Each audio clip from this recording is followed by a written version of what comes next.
harmony with neighboring soft tissue. Ngoài ra mình tính tới là những cái huyết học ở phía bên kế bên đó nó còn góc nào không? There is a general concept for minimally invasive immediate placement, and it's why we minimally invasive placement in immediate cases that is the reason. This concept is the why we can place immediately without opening implant. Cái concept một cái nguyên tắc chung đó là khi mình đặt cái implant vào thì cái phần ở phía dưới nó phải sạch. Now let's take the implantation method for each specific area.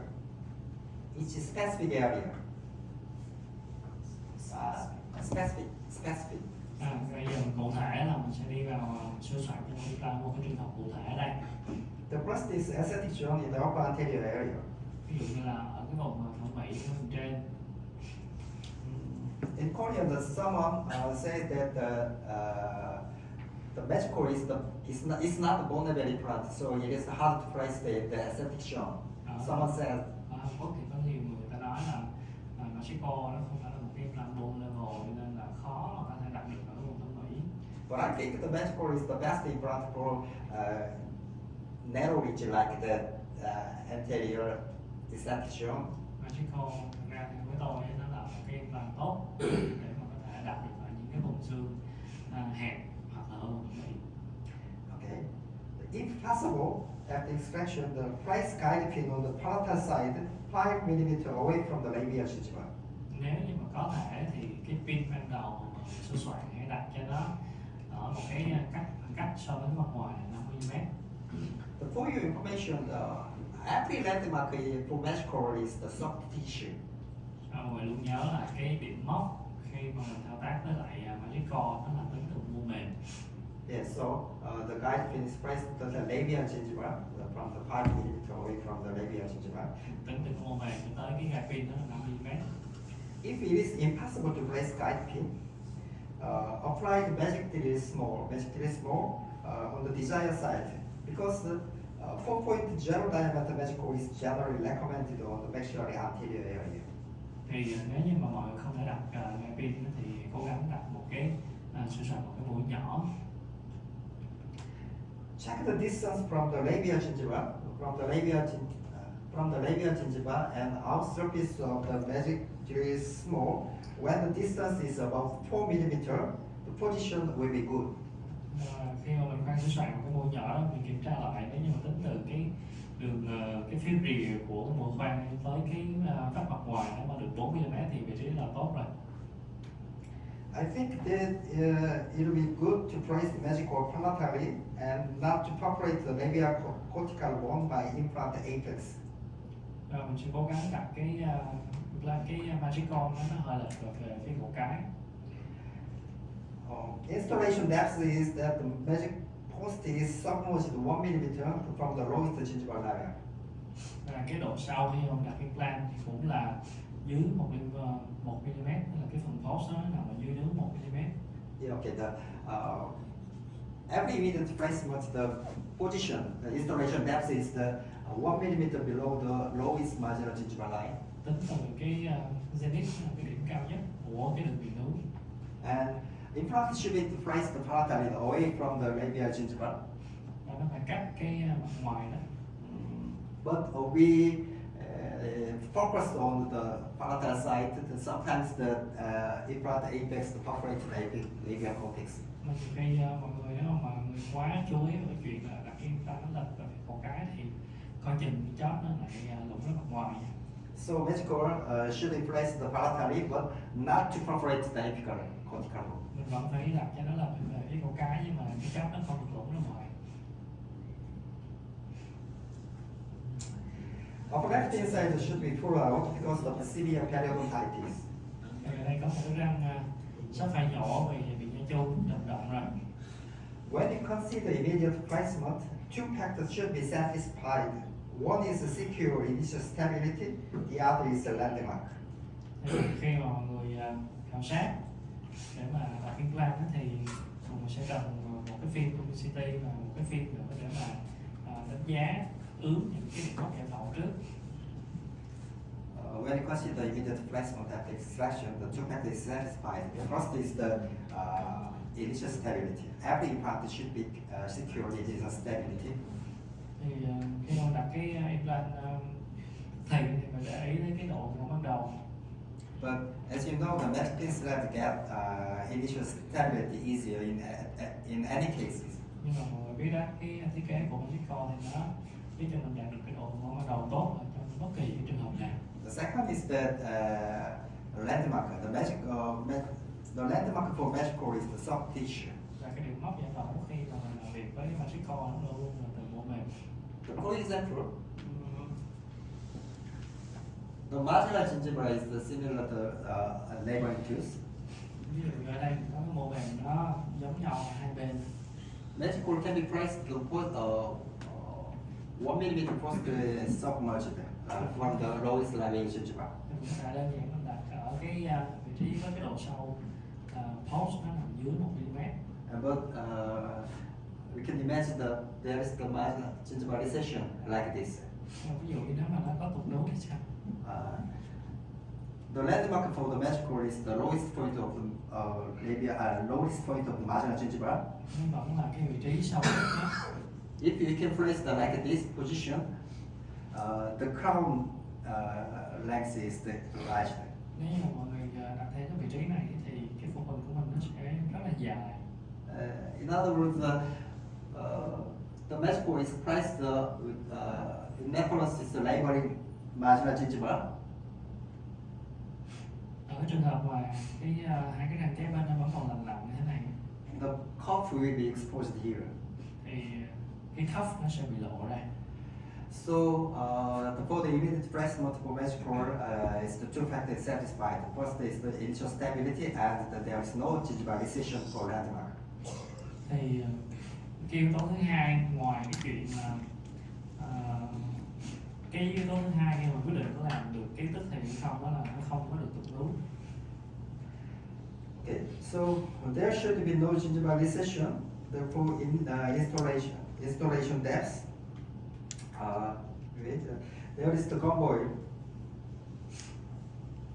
There is the convoy fistula. Đây là đang có bị chỉnh độ đây. Yeah. So it is expected that there is no labia plate. Thì nếu như mà có chảy mũ nó có lỗ giò ở phía ngoài như thế này thì không quá ngạc nhiên nếu như mà nó không còn có xương ở ngoài nữa. But marginal gingiva is intact. Nhưng mà cái đường viền nướu nó vẫn còn nguyên vẹn. So if initial stability can be secured, the Magic Core can be placed immediately. Cho nên là nếu như mà ở đây mình có thể đặt được cái Magic Core vào mà nó vững ổn thì nó vẫn tốt. After extraction, check the labial plate during the curettage. Magic Core small is applied. Sau khi mà tôi nhổ răng ra xong á, thì mình tôn rửa, mình kiểm tra lại, double check lại cái mặt ngoài rồi sau đó tôi mang sử dụng cái mũi nhỏ. Yeah, okay. After extraction, soft curettage was done from severe peritonitis. Thì cái phía mặt ngoài này tôi có làm sạch nhẹ một chút vì răng nó bị viêm bên trong nặng này. After drilling, osteotomy site was preserved by magic expander and bone graft was done on the labial defect site. Thì sau khi mà khoan cái mũi một của soạn thì tôi dùng cái expander và sau đó tôi ghép xương. Yeah. After drilling, the freezer of the drilling site osteotomy site by expander and graft the labial defect site. Cho nên mình đặt cái mũi expander vào mình ghép xương bên ngoài này. Magic Core was placed. The post margin is located 1 mm below from the marginal gingiva. Thì đây mình đặt cái Magic Core vào cái độ sâu là dưới 1 mm And 3 mm away from the labial gingiva. và 3 mm cách ra khỏi cái nướu mặt ngoài. Following straight. Phim chóp. The final process was delivered using shoulder abutment. Phần sau cùng thì mình dùng short abutment, Following straight. Timpano. And 5 years following shoulder photo and X-ray. There is no labial gingival recession. Thì trong 5 năm thì mình thấy nó không có bị tụt lún. Okay, let's remind in this case that there is no linear flight the first time. Nhớ là cái ca này là cái ca mà từ đầu nó không có vách xương mặt ngoài luôn. But I didn't open the flap. Nhưng mà mình đã không phải lật vàng. The marginal gingiva is maintained well. It's the same as the first time. Nhưng mà cái đường viền núi nó được duy trì như là cái lần đầu.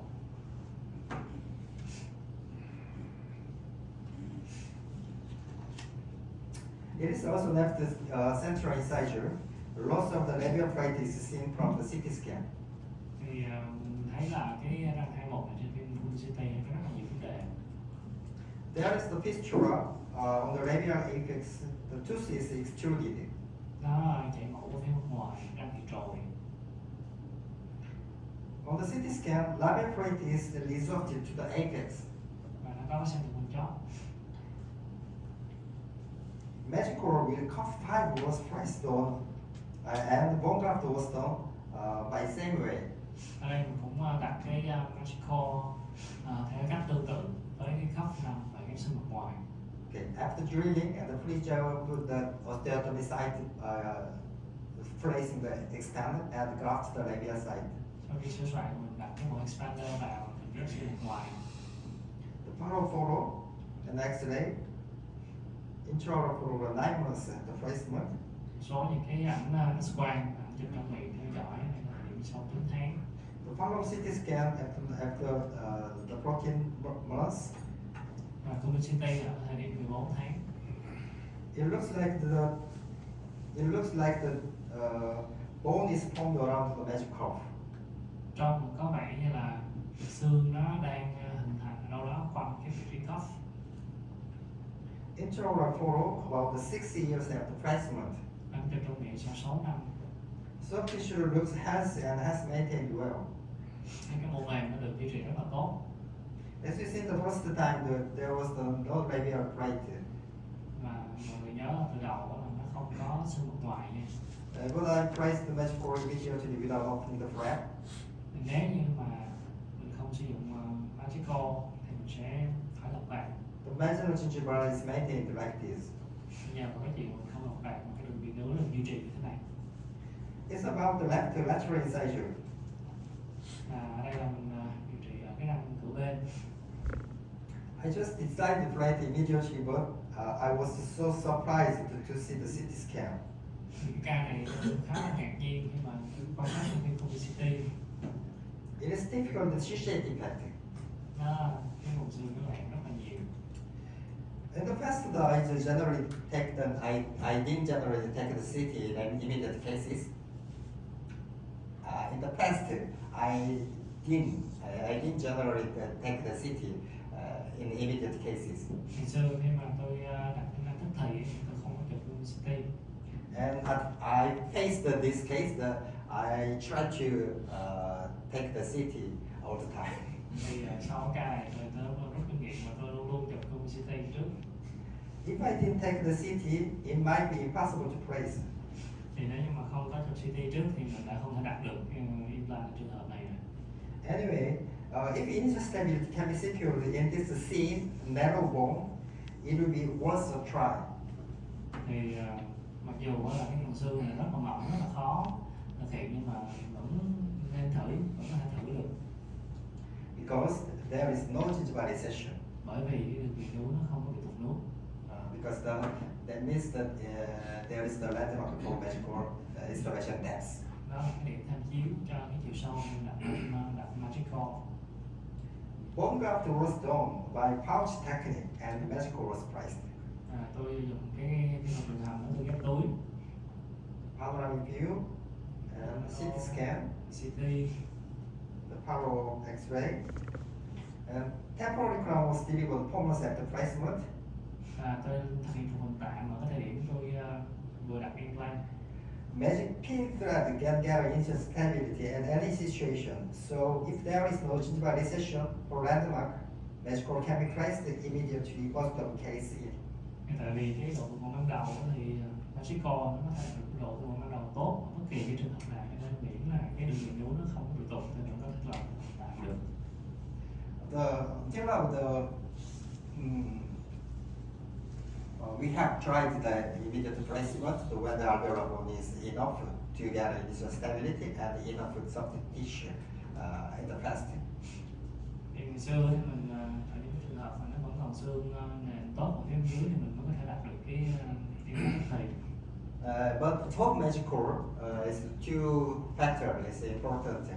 It's just stability, but initial stability can be secured easily in pin thread, and there's logical decision for the landmark for installation depth. Thì đối với Magical thì chuyện của ngọn ban đầu nó không còn vấn đề nữa. Nhưng mà nó có một cái yếu tố thứ hai phải đảm bảo là không có được tụt núi. So two factors are satisfied that we always try to immediate placement with minimal invasive. Thì nếu như mà hai điều kiện này thỏa thì chúng tôi sẽ có thể thực hiện được thực hiện implant tức thì. Okay. Next is about the maxillary posterior area. Trường hợp tiếp theo là cái răng phối cái vùng răng sau trên. Immediate placement in maxillary posterior requires consideration not only extraction socket but also depending on case of maxillary sinus.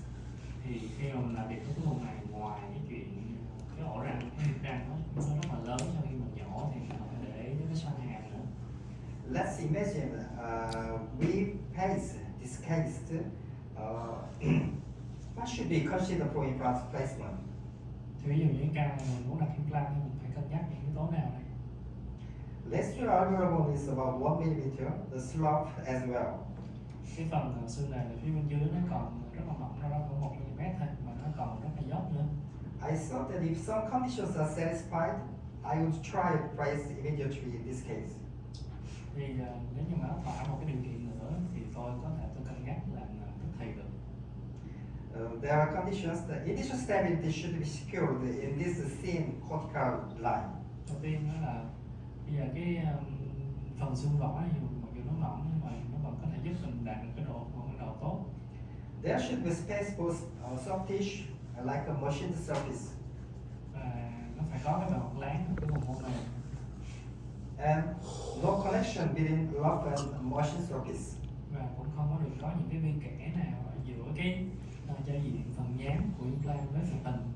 And it is needed to graft into the maxillary sinus, so grafting should be done through crestally, the same direction as installation.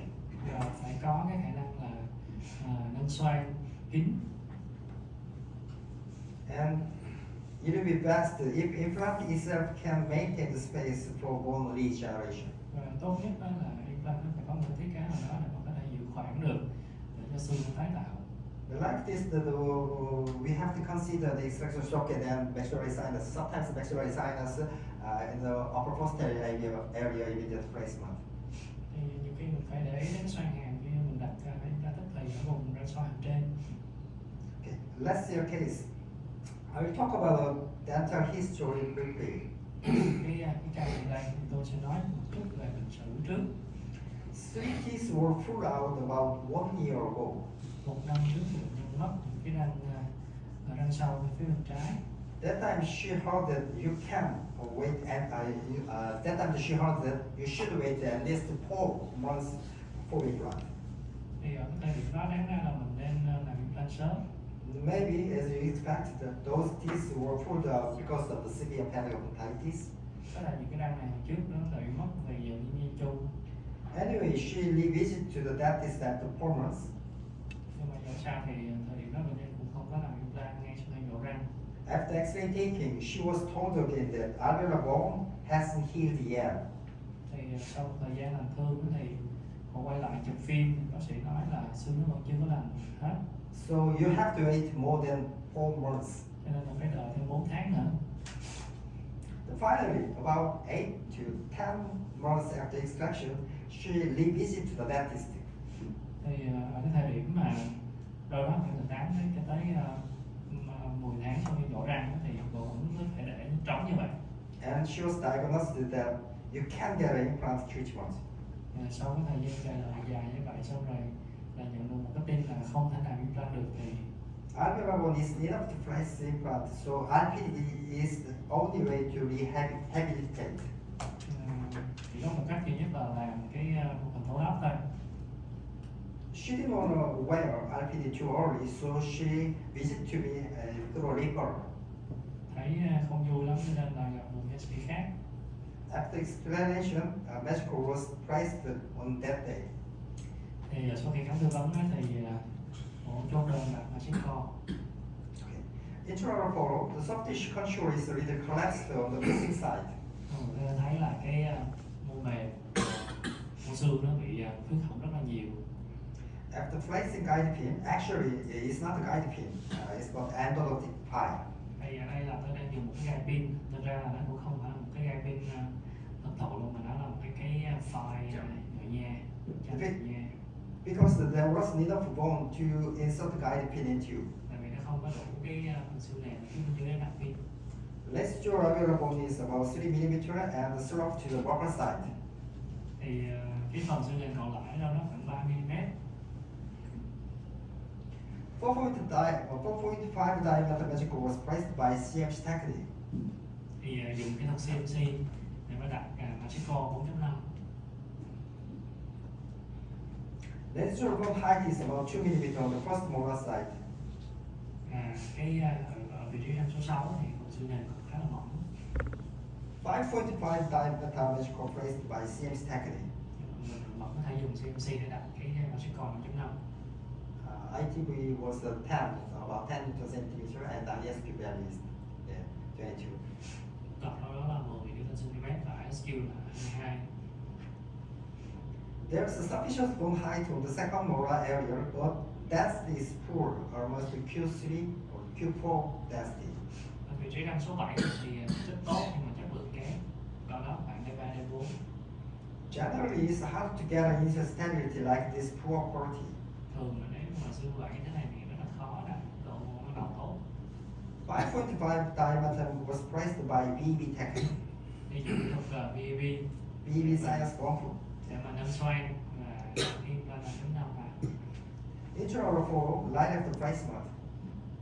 Thì mình thấy một số những cái mình đặt cái trong nội nha vào để mà đánh dấu cái điểm xương xoang. And X-ray, the parallel X-ray. Là phim pano. 2 more implants, the Magical was priced on the lower side. Bên dưới đặt thêm 2 cái nữa. The Palmar view, the 1 year after placement. Pano sau 1 năm. 60 months parallel. Sau hơn 1 năm. And CT scan on the second premolar. Alveolar bone has been remodeling around the magic pin thread. Mình thấy cái ở vị trí răng 2 năm này thì bắt đầu xương nó tái cấu trúc rồi. The first molar also. Răng số 6 cũng vậy. The bone density seems to increase on second molar. Ở cái vị trí răng số 7 thì có vẻ như là chất lượng xương nó cải thiện hơn, xương nó đặc hơn. Intraoral photo.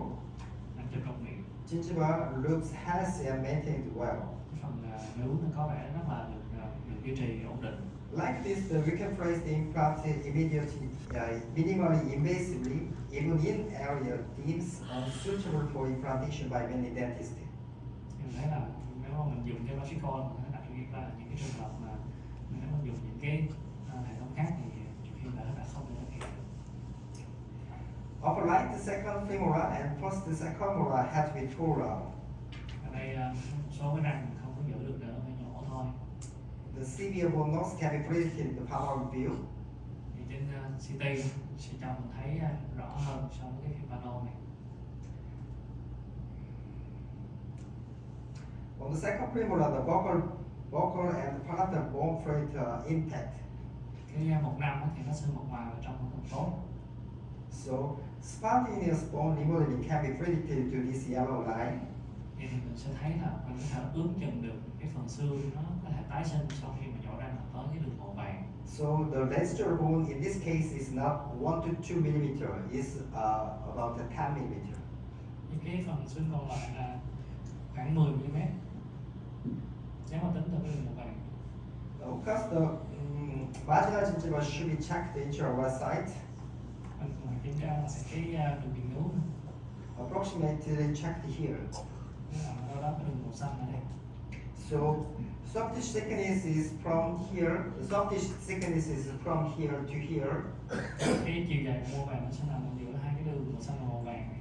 So if there is no gingivalization, Vậy thì nếu như mà nó không có tục nướng thì the magical with cup 3 was placed by BEB design sponge. mình có thể dùng BAB để mà nâng xoang ra đặt Magical với cup 3. Of course, the bone graft was done around the extraction socket. Tuy nhiên là mình cũng có ghép xương thêm một chút ở quanh cái huyệt răng. On the first molar, severe bone loss is seen, especially palatal side. Ở cái răng 16 này mình thấy thì xương rất là nhiều, đặc biệt ở phía mặt hậu cái. Alveolar bone will be remodeled to this imaginary line. Thì xương nó sẽ tái cấu trúc theo cái mức đường màu vàng này. Then after remodeling, the bone height will be 3 to 4 millimeter. Vậy thì cái phần xương còn lại nó sẽ được tái cấu trúc ở đó còn khoảng 4-5 mm. The magical with cup 4 was placed by CMC technique. Thì mình sẽ lựa chọn cái cấp 4. On the second molar, severe bone loss is seen too. Cái răng số 7 cũng tương tự. This is the imaginary line to predict the spontaneous bone remodeling. Đây là cái đường tưởng tượng mình sẽ dự đoán là xương nó tái tái sinh tới đó. The magical with cup 5 was placed by BEV technique. Mình dùng BAB để mà đặt Magical cấp 5. Okay, BEV sinus bump. Actually, this is contraindication for immediate placement because there was a severe gingivalization in the first and second molar before extraction. Ra theo thông thường thì tại sao một cái chấm chỉ định đặt implant tức thì ở vị trí số 6 và số 7 bởi vì nó tiêu xương rất là nhiều. Even after a month, is 1 month after placement, even after 1 month, the cuff is still exposed to the vocal side. Mình thấy là ngay cái thời điểm sau 1 năm thì cái đường nướng vẫn khá là tốt ngoài. Magic post is placed. Xin lỗi, sau 1 tháng. Magic post is placed at similar level like this panoramic view. Thì mình thấy là trên phim Ano thì thứ cũng khá là ủng hộ. As Sau you- 3 tháng cũng tương tự. As you know, the magic core is decided the prosthetic margin. And magic core is decided the prosthetic margin. Thì mình biết là cái Magical nó đã xác định cái đường viền phần từ trước rồi. So, even when there is insufficient alveolar bone or sharp crestalage, magic core isn't placed deeply, just to use the long cuff. Thì nếu như mà nó có tiêu xương nhiều hơn thì mình từ đầu đã nên lựa chọn cái khớp nó dài hơn. The same applies to the immediate placement. Thì đối với cái khi mà đặt implant tức thì cũng nên như vậy. The placement depth is determined by normal gingiva, and for the area where bone remodeling is not expected, various cuff lengths are used. Thì ở những cái vị trí mà thấy là nó sẽ xương nó sẽ tái cấu trúc thì mình chọn cái khớp với chiều cao khác nhau. Like this case, the post margin is similar, but various cuff lengths used. The cuff 3, cuff 4, cuff 5.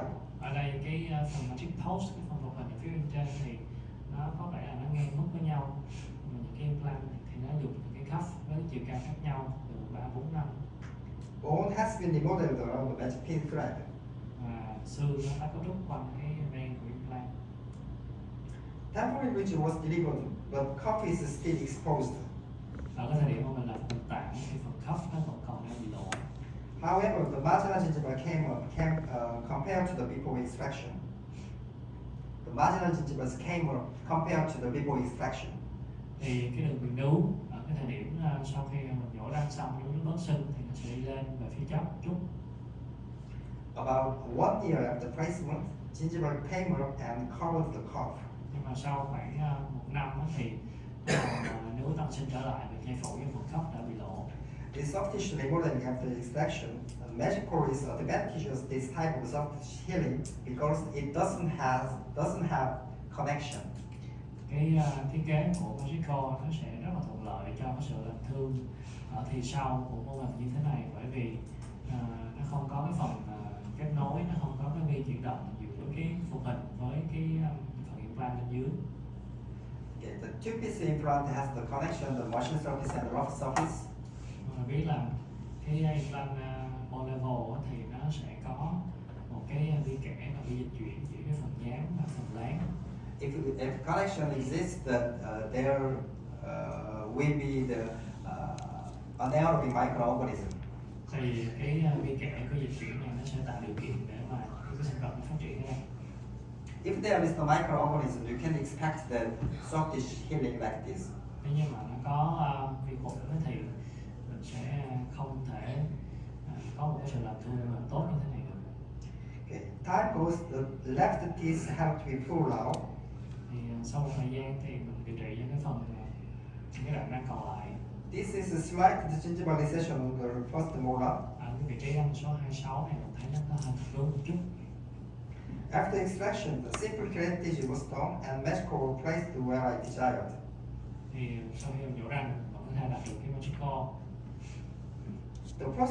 The three post margin is a similar level. Mình thấy cái phần post ở phía bên trên đó, nó nằm ở mức tương đối ngang với nhau. The panoramic view Từ phim pano, and the CT scan. CT scan. The mesh core can sit in its medical security initial stability in this original thin bone. Cái sự ngộ ban đầu của cái implant này nó đến từ cái vùng xương còn lại đánh dấu bằng điểm màu được đường màu vàng. Alveolar bone is remodeled around the magic pin thread on the right side. Thì sau đó thì cái xương ổ nó tái cấu trúc để ôm xung quanh cái phần ren của implant như là ở phía bên tay phải. Intraoral photo Số ảnh chụp trong miệng and final restoration. và một số cục. Panoramic X-ray and panoramic view. Okay. Over 3 years panoramic intraoral photo on the right side. Sau gần 3 năm rưỡi thì mình coi lại cái hình ở phía bên tay phải. Healthy marginal gingiva has been maintaining well on the right side. Cái đường viền núi nó được duy trì rất là tốt. And 2 years on the left side as well. Ở phía bên trái sau là thêm 2 năm thì cũng như vậy. The panoramic X-ray over 4 years and 3 years after placement. Pano ở thời điểm sau 3 và 4 năm. It is a hard point to investigate because of the severe periodontitis and anterior root fracture. Thì cái ca này bị viêm châu rất là trầm trọng và cái cầu răng ở phía trước thì đã bị gãy rồi. Intraoral photo, the slight gingivilization is seen both postmolar. Ảnh chụp trong miệng cho thấy là nó có bị tụt nướu ở hai bên. The first implant placed on the right side. Thì đầu tiên tôi sẽ điều trị cho cái phần hàm phía bên phải là một trước. On the second premolar, the large defect is extracted. Large defect is extracted as duct extraction. Thì cái phần cái răng một răng mình thấy nó có cái khổng khá là lớn. Sau khi mình nhổ răng mình tưởng tượng nó And there is just 1 millimeter residual cortical bone on sinus floor. và cái phần nền xoay còn lại chỉ còn khoảng đâu đó khoảng 1 mm thôi. But it's not the healed side, it's immediate case. Thì theo lẽ thông thường thì đây sẽ không phải là một ca phù hợp để làm tức thì. So we can predict the bone to be remodeled to this yellow line. Nhưng mà cái đường màu vàng là cái đường tưởng tượng mình vẽ ra mà mình nghĩ là xương nó sẽ tái sinh được tới mức này sau khi mình nhổ. About 2 millimeter below the vocal cortical vocal crest and 1 millimeter below the lingual palatal crest. Dưới 20 m cho mặt ngoài và dưới 1 m cho mặt trong. Then the remaining bone height is regarded as 7 to 8 millimeter. Thì cái phần xương còn lại mình sẽ thấy là nó đó khoảng 7 8 mm. On the second molar, the bone quality is poor. Bone quality is poor, but remaining bone height is about 5 to 6 millimeter. Cái đằng số 7 thì chất lượng xương nó kém nhưng mà cái chiều cao nó cũng còn ở đó khoảng 5 mm. The problem is the first molar. Cái khó khăn nhất là nằm ở đằng số 6 này. That is the one I mentioned previously. Just 1 millimeter remaining cortical bone with vocal and palatal slope. Đây là cái ca mà tôi nhắc đến lần trước khi mà cái phần xương đệm phía dưới chỉ còn có 1 mm thôi và nó còn nghiêng nữa. Gingivilization is seen on the vocal palatal side, on the both first molar. Mình thấy là nướu nó bị tụt ở cả mặt trong và mặt ngoài ở hai cái răng cối. But it doesn't look severe. Nhưng mà không quá trầm trọng. After extraction, the epithelialization was already done on the projection area, so the shape of the gingiva is collapsed severely palatally. Thì thấy sau khi mình nhổ răng thấy cái chân trong đó thì biểu mô thực ra là nó đã bao phủ cái phần chân răng đó rồi. Thì bây giờ thì cái đường biểu mô mình tính nó phải tính tới cái biểu mô mà đã được tái sinh đó. So I need to change the shape of the gingiva. Tôi phải thay đổi cái hình dạng của mô hình này một chút. As you know, the magic cup has several functions. One of them is to predict and reform the shape of the gingiva. Một trong những cái ưu điểm, một trong những cái chức năng của cái phần cuff và phần post đó là nó sẽ có thể tạo dạng được mô nướng. So the minimal incision was done to improve the shape of the soft tissue. Thì để mà cải thiện những cái hình dạng mô nướng ở phía mặt trong này thì mình có thể thực hiện nó xong tối thiểu như thế này. The incision was done palatally. Mình đẩy phần nướu đó về phía khổ cái. The palatal soft tissue is pushed and folded by magic cup. Và giữ ổn định vị trí đó bằng cái phần magic cuff. For your information, there is not any space to put in additional material. There is no space to put into the additional material like the bone graft. Và ở phần lõm chỗ này thì không cần phải ghép thêm một cái vật liệu gì cả. The palatal view placement. Ảnh panel xuống thân đặt. Second premolar, and then second molar, the magic was placed by B designers block. Ở vị trí răng một năm mình có thể dùng kỹ thuật BAP để mình xoay. And the first molar by CMC technique. Và cái răng số 6 thì mình CNC. But interesting thing is that the palatal thread is exposed and just contact on the palatal soft tissue. Thì có một cái thú vị đó là cái phần phổ cái này của implant thì nó chạm vào mô hình của cái. As you see the intraoral fold,